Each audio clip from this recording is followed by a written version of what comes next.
Assalamualaikum warahmatullahi wabarakatuh. Kalau kalian tadi sudah menuliskan tentang garis, ini adalah keterangannya. Pengertian garis.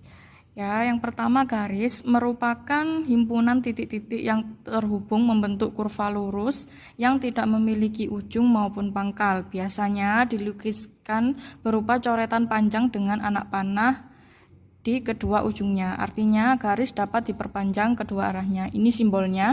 Kalau garis itu ada tanda panahnya, ini bisa diperpanjang ke kanan dan ke kiri, atau ke kanan saja atau ke kiri saja, bebas. Itu kalau garis. Titik-titik yang terhubung membentuk kurva lurus, ya, ini.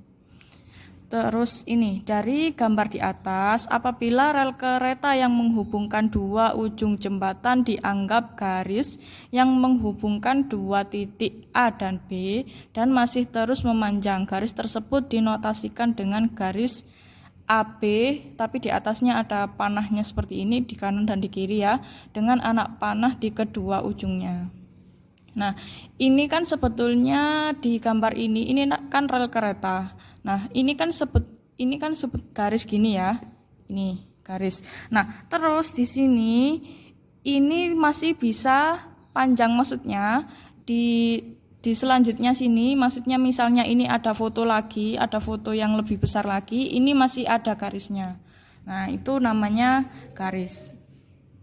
Kemudian kalau selanjutnya ruas garis. Segmen atau ruas garis merupakan bagian dari garis yang memiliki pangkal dan ujung sebagai batasnya.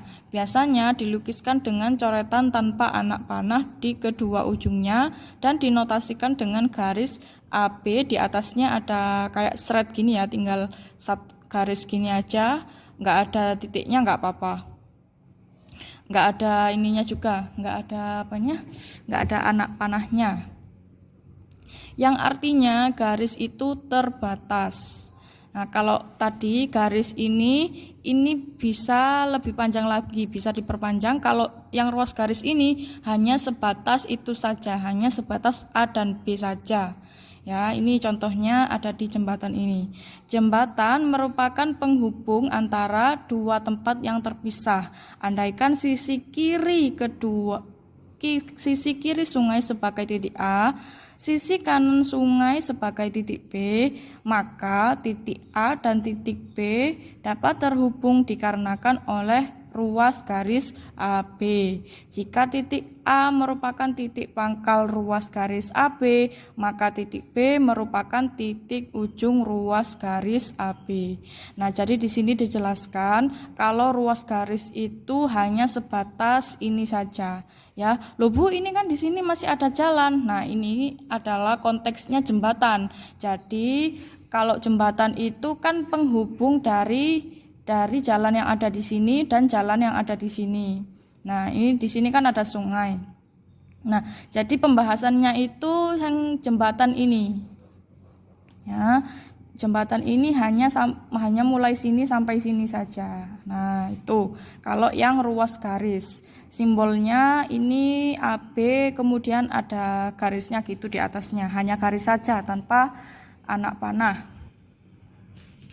Terus ini kalau ruas garis itu misalnya kalau yang ini itu sebagai titik pangkal, berarti yang sini titik ujung ruas. Kalau misalnya di sini yang jadi titik pangkal, berarti di sini titik ujung ruas gitu. Dibalik nggak apa-apa.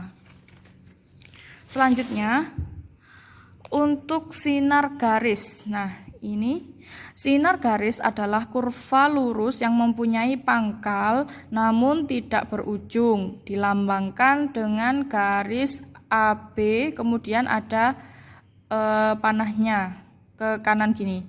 Contoh sinar garis dapat dilihat pada gambar cahaya yang dihasilkan oleh senter. Nah, jadi ini ada orang, terus kemudian di sini ada kayak senter gitu. Nah, ini memancarkan cahaya. Nah, cahayanya ini yang disebut dengan sinar garis. Jadi berasal dari sinar ya. Kemudian itu ketika dipancarkan seret, nah ini bisa jadi tidak terbatas. Jadi mulai satu titik, kemudian karena ini bersinar gitu, jadi cahayanya itu membentuk sebuah garis. Nah, untuk titik awalnya sumber cahayanya ini sebagai A, kemudian yang B ini adalah untuk yang sinar cahayanya. Nah, ini yang B ini bisa jadi lebih panjang, ya. Kan kalau cahaya senter itu biasanya ya tergantung, misalnya kita nyenteri di sini, kemudian di sebelah sini itu ada benda. Nah, otomatis kan sinar cahaya senternya kan hanya sampai sini saja. Nah, kalau misalnya ini kita nyenteri di luar ruangan, berarti lost dia sampai ke langit ya. Berarti ini tidak diketahui sampai mana. Ya, makanya disebut dengan sinar garis. Dari satu titik ini menuju ke titik lain dan ini bisa lebih panjang. Makanya simbolnya AB, kemudian ada anak panah gitu. Ini maksudnya, ini ya penjelasannya. Ini dari satu titik, kemudian membentuk garis. Nah, ini bisa lebih panjang. Nah, panjangnya itu tidak diketahui. Kayak gitu. Nah, jadi untuk garis, kemudian ruas garis dan sinar garis ini tadi bisa ditulis seperti ini untuk simbolnya. Jadi untuk garis itu ini ya AB, kemudian panahnya ke kanan dan ke kiri karena ini bisa diperpanjang. Nah, diperpanjangnya bisa ke kanan sama ke kiri. Kalau ruas garis itu hanya yang menghubungkan ini dengan ini, berarti hanya AB gitu, terus ada garisnya gitu di atas. Kalau yang sinar itu dari satu titik ke membentuk garis, kemudian selanjutnya ini panjangnya bisa jadi lebih panjang lagi, tergantung sinarnya itu yang seperti apa dan mengenai apa. Nah, jadi ini untuk sinar garis itu lambangnya AB, kemudian ada anak panahnya gitu ke kanan. Ya, itu perbedaannya. Kemudian selanjutnya sekarang kedudukan dua garis. Garis sejajar dulu. Dua buah garis atau lebih dikatakan sejajar apabila garis-garis tersebut terletak pada satu bidang datar, tidak akan pernah bertemu atau berpotongan jika garis tersebut diperpanjang sampai tak berhingga dan jarak keduanya selalu tetap. Jadi gini, untuk yang garis sejajar ini kita lihat ini simbolnya. Nah, ini dikatakan sejajar kalau terletak di suatu bidang datar. Terus garis ini tidak pernah bertemu atau berpotongan jika garis itu diperpanjang. Nah, ini kan contohnya ini hanya sampai sini saja. Terus walaupun ini diperpanjang sampai 10 km dan yang ini juga diperpanjang sampai 10 km atau lebih panjang bahkan, itu tidak akan pernah bertemu, tidak pernah berpotongan ya, nggak pernah nempel sehingga tidak membentuk titik potong. Jadi ya sudah, asalkan jaraknya keduanya selalu tetap. Misalnya ini dengan ini jaraknya 0,5 meter, kemudian yang atas ini garisnya 5 meter misalnya, kemudian yang bawah sini 10 meter, nah kan tidak sama. Tetapi walaupun ini ukuran panjangnya ini tidak sama, tapi kalau ini jaraknya sama antara ini dengan ini, berarti nanti dia itu disebut garis sejajar, asalkan ini jaraknya selalu tetap. Misalnya Bu Aziza punya spidol 2 warna, warnanya hijau sama merah. Nah, ini meskipun diperpanjang sampai berapa kilo, sampai berapa senti, sampai berapa ratus kilometer, tetapi kalau ini jaraknya selalu tetap, misalnya jaraknya dari sini ya, dari sini ke sini ini jaraknya 5 cm misalnya. Nah, ini asalkan tidak berubah jaraknya ini. Ya, jaraknya dari sini ke sini ini bukan dari ini ya, bukan dari sini ke sini ya, tapi dari ini ke garis satunya lagi. Asalkan itu tidak berubah, berarti dia tidak berpotongan. Kalau tidak berpotongan, berarti dia disebut dengan garis sejajar. Berarti garisnya iki jejer ngono lho, Rek. Iki garisnya jejer ngene ya. Iki berarti tidak berpotongan. Kalau berpotongan nanti beda lagi, nanti jadi gini ya. Misalnya ini gini, terus nanti misalnya diperpanjang nanti jadi berpotongan gitu. Nah, untuk yang sejajar ini berarti dia tidak berpotongan seperti ini, konsisten dan tidak pernah bertemu ya. Walaupun ini diperpanjang. Misalnya ini garis merahnya ini warna 5 cm, 10 cm, 100 cm. Kemudian yang ini hanya 4 cm, 50 cm gitu. Tidak akan pernah bertemu, berarti itu sejajar. Oke. Selanjutnya untuk yang ini dulu. Garis L pada darat kursi. Ini enggak usah. Ini enggak ada gambarnya ya. Tapi ini penjelasannya yang itu tadi. Lanjut yang selanjutnya, garis berpotongan ya. 2 garis atau lebih dikatakan berpotongan apabila garis tersebut terletak pada suatu bidang datar. Dari kedua garis itu memiliki satu titik persekutuan yang disebut titik potong. Titik persekutuan itu titik yang sama ya, yang disebut titik potong. Nah, ini bisa kita lihat di sini gambarnya. Ini adalah garis P, ini ya. Terus di sini adalah garis R. P, R. Nah, P dengan R ini walaupun panjangnya hanya kecil saja, sekian sekitar 1, 2, 3 atau 4 sentian. Ini juga 1, 2, 3 atau 4 sentian. Ini juga disebut dengan garis yang berpotongan karena P dan R ini tidak sama, tidak sejajar. Kalau yang ini tadi kan sejajar, mereka kan berjajar gitu ya. Kalau yang sejajar itu tadi kan gini ya. Nah, ini kalau yang P dan R ini, misalnya yang hijau ini yang P, kemudian yang ini yang R. Nah, ini mereka itu berpotongan ya. Jadi misalnya ini gini. Ketika dia diperpanjang atau ada yang melintas gitu, sret. Nah, anggap aja ini diperpanjang. Nah, dia ini menemukan atau menimbulkan suatu titik yang disebut dengan ini nanti hijau merah ini warnanya nanti jadi titik persekutuan atau disebut dengan titik potong. Sekarang coba Bu Aziza gambar ya. Untuk yang garis P. Oke, kelihatan ya garisnya. Kemudian sekarang untuk yang garis R. Nah, oke, sekarang ini yang garis B dan ini adalah garis R.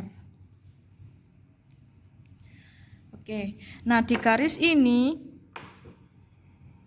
ada yang namanya titik persekutuan ini di sini. Nah, ini kelihatan nggak?